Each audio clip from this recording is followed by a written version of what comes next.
نور رحمت عالم، نور مجسم، شفیع معظم صلی اللہ تعالی علیہ وآلہ وسلم کی لخت جگر،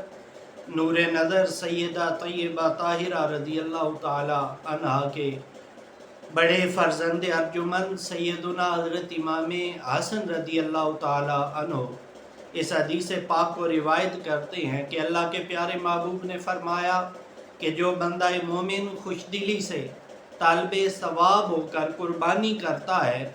تو اللہ تعالیٰ اس کی ہوئی قربانی کو اس کے لیے جہنم سے بچنے کا ذریعہ بنا دیتے ہیں۔ اور دوسری حدیث مبارکہ سنن ابن ماجہ کے اندر موجود ہے، اللہ کے پیارے محبوب صلی اللہ علیہ وآلہ وسلم نے ارشاد فرمایا کہ جو بندہ مومن استطاعت ہونے کے باوجود جان بوجھ کر قربانی نہ کرے تو فرمایا کہ وہ مسلمانوں کی عیدگاہ کے قریب بھی نہ آئے۔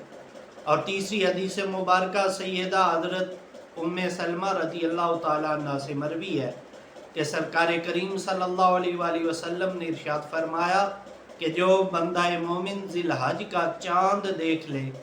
اور اس نے قربانی کرنے کا ارادہ کر رکھا ہو تو اسے چاہیے کہ وہ قربانی کرنے سے پہلے اپنے بال اور اپنے ناخن نہ کٹوائے، اور جب قربانی کر لے تو پھر اپنے بال اور ناخن ترشوا سکتا ہے۔ اور یہ عمل کرنا،